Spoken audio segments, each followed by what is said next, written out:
Grand rising or grand evening, depending upon what time you are listening. This is Sean Speaks. And normally, when I do my broadcast, you only hear me. I'm never actually on camera.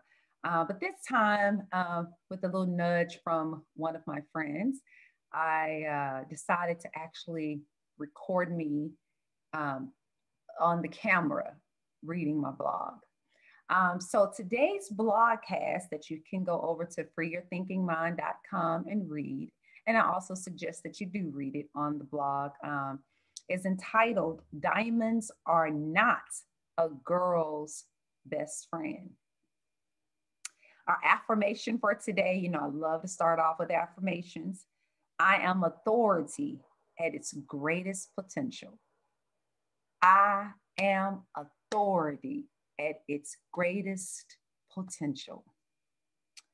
The De Beers Group, up until the start of the 21st century, held a monopoly on the mining of diamonds.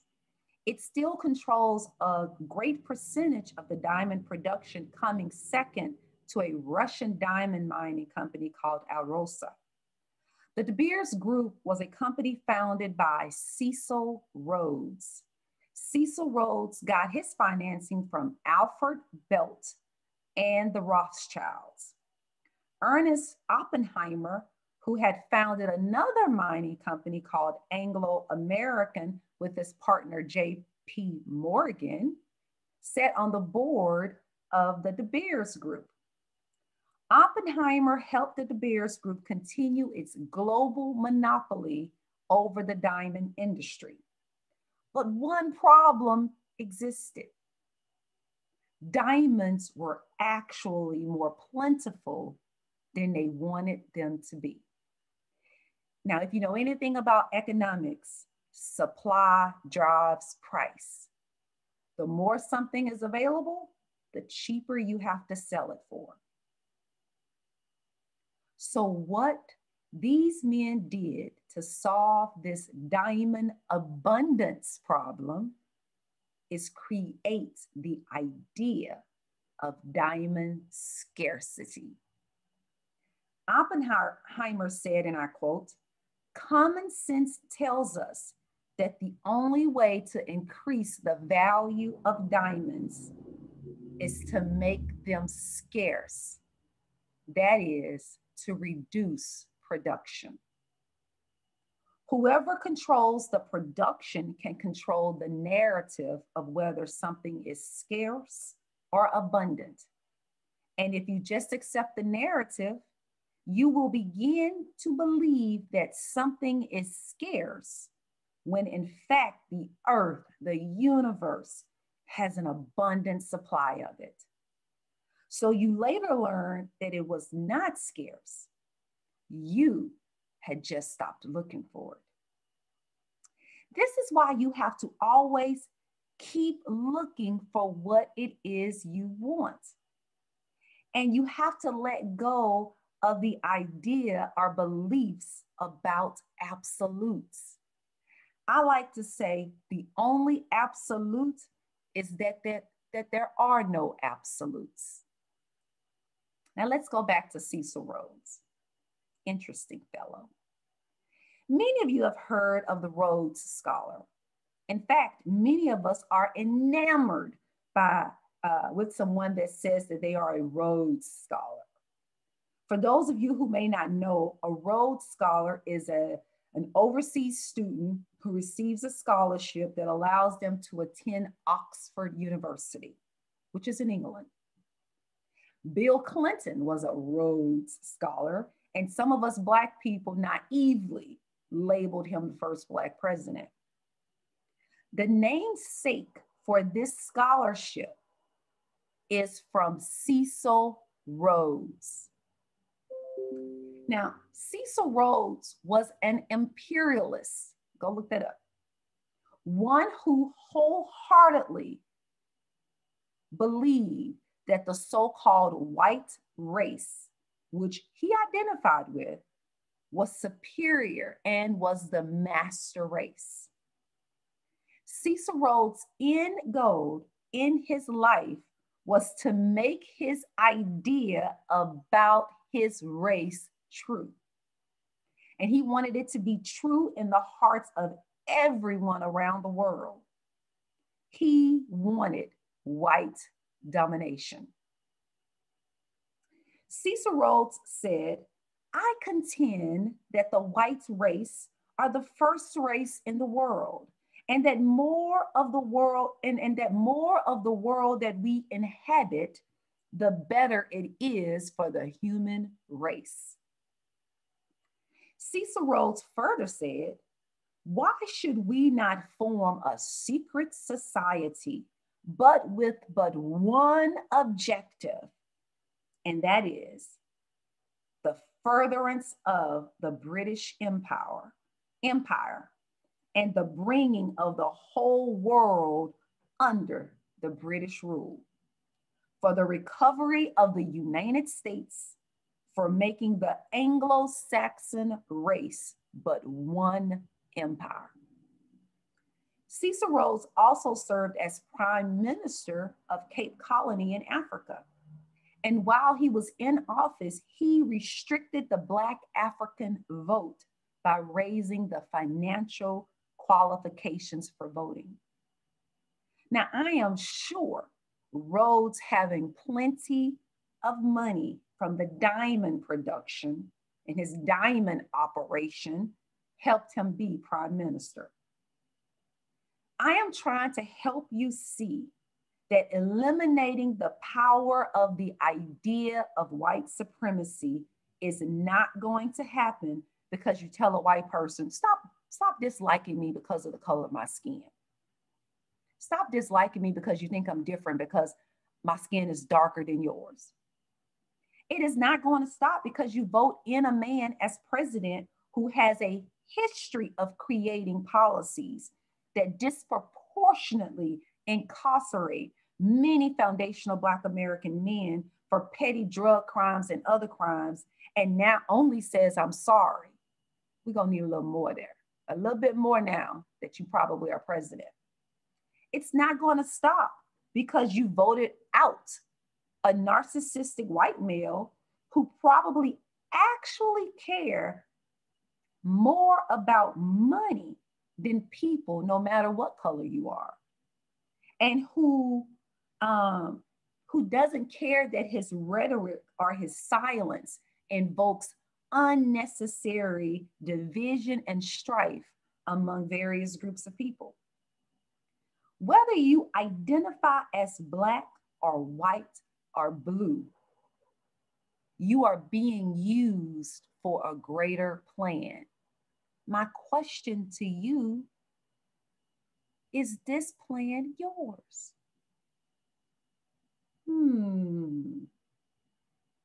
Love me or hate me for the color of my skin. That is your mental limitation, not mine. We can only diminish the energetic presence of white supremacy when we start doing more of two things. One, we perpetuate a stronger idea about who we are and can be. Two, we stop knowingly and unknowingly funding and empowering the idea of white supremacy through our spending, through our belief systems, and through our passive thinking patterns. Back to my issue with diamonds. Diamonds have become the dream of every little girl. I know it was mine too. Who didn't want a beautiful diamond from their Prince Charming? And the bigger the diamond, the more love he has for me. You know, we all live by this rule that he better buy me a diamond 2 times his monthly salary, child. And I don't mind if you go in a little debt to do it. So what do we do with this little belief system, this seemingly innocent belief system about diamonds and love? We pressure our men to live up to this diamond is forever love idea and demand to him that he buy us a diamond ring representative of our great love. But we never thought to ask, where did this idea, this connection between love and diamonds come from? Did the creator of this life just spit out diamonds and it defaulted in association with love? Back in 1947, the De Beers Group, remember, started by Cecil Rhodes, hired a marketing firm called N.W. Ayer and Son, and a man named Francis Gehry, who worked at the firm, coined the famous advertising slogan, "A diamond is forever." This was in 1947, y'all. Prior to 1947, no one associated diamonds and love.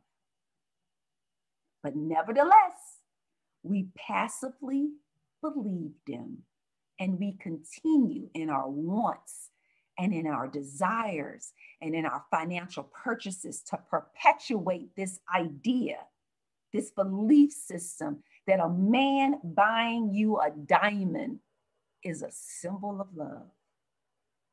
And in our passive believing and thinking and spending, we are providing means for those who may still believe, just like Cecil Rhodes, to dominate the world because of the color of their skin. We have become the bank, you heard me, the bank by which white supremacy is funded, and we don't even know it. Let's stop assisting the means by which others achieve their end goals that are to our detriment in this world. Diamonds are not a Black girl's best friend. Diamonds are not scarce. They are abundant. Every time we as Black women tell our Black man to buy a diamond for us without even knowing it, we are also taking a dagger and we are pushing it deeper into his heart. We are taking a whip and lashing it harder on his back. And we are taking chains and clasping them tighter on his wrists. Stop funding the noose around your own neck and then smiling about it. White supremacy is only a cover term for power. Power is energy. Power tends to corrupt, as they say, and absolute power corrupts absolutely. The disease is a belief of absolute power. The symptom of this disease is white supremacy. And these symptoms manifest themselves in belief systems created around the color of someone's skin. Racism, beliefs in salvation, inner and outer hatred for others due to the color of skin. But the source of white supremacy is pure power. There is power in the perpetuation of the idea in people's minds that skin color makes a difference. Just like there is power in the perpetuation of the idea of poverty. This earth and world is so abundant, no one should ever be in poverty. But create money and distribute it disproportionately among people, and voila, you have created poverty. And the idea of poverty produces great wealth for some, Yes, poverty is a business, y'all, but never create wealth for the impoverished until the impoverished has changed his or her mind. The 1 year anniversary of my dad's death is coming up on November the 19th. And my dad's brother, one of my dear uncles, just passed a few days ago. And if you follow me on my personal Facebook page, you saw that I wrote a tribute to my uncle. But what you should have also noted in my tribute is that I did not mention heaven. The idea that my ancestors' energy being enclosed in a construct called heaven, dancing on gold streets, just don't help me here. I rather think of their energy as a power source for me to tap into, for me to merge with, and for me to transform from. That just empowers me more than to think of the energy of my ancestors and my forefathers being enclosed in a construct and they're dancing on streets of gold that they could have created at home. They could have created on this earth if you use your energy in that way to build it. Cecil Rhodes had a big, audacious end goal about who he was. And because he self-identified himself as white, he had others who also self-identified as white to join him to perpetuate this idea of white greatness. But let's be honest. Cecil Rhodes wanted to be powerful, and he wanted to leave a legacy so that the energy of his life lives on and is perpetuated forever. That's what he really wanted. So it wasn't white that was powerful.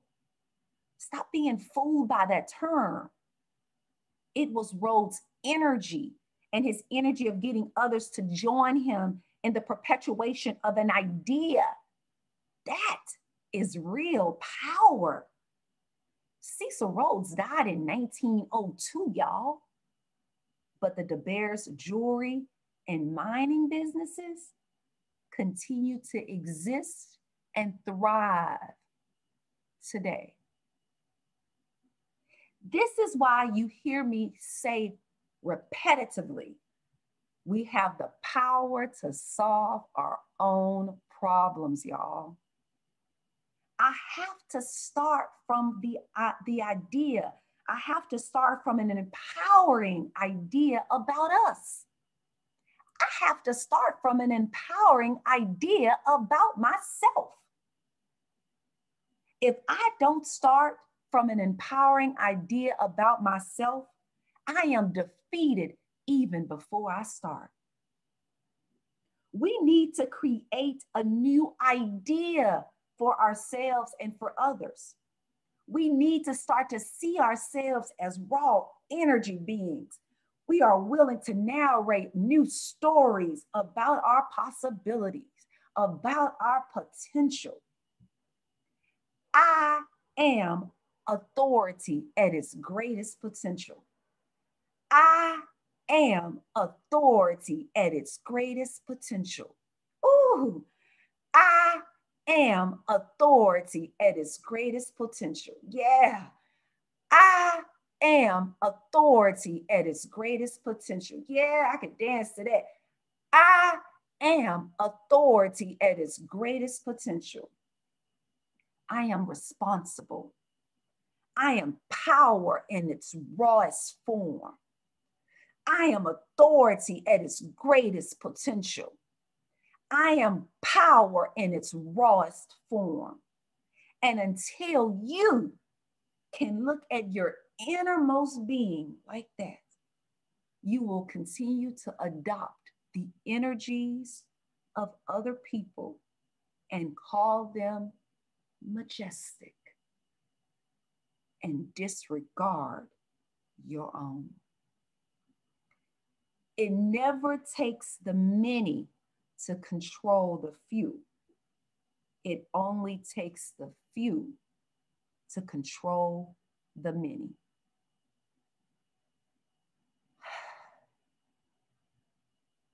I am authority at its greatest potential. I am authority at its greatest potential. Ashe, free thinkers. Ashe. May what you say manifest in your life today and every day. And if you haven't already, go over to my freeyourthinkingmind.com website and subscribe to the blogs. Go to YouTube and just do a search for ShonSpeaks and subscribe to my blogcast podcast. Happy Friday, happy day, ashe, ashe. May what you say manifest in your life today and every day. Ashe.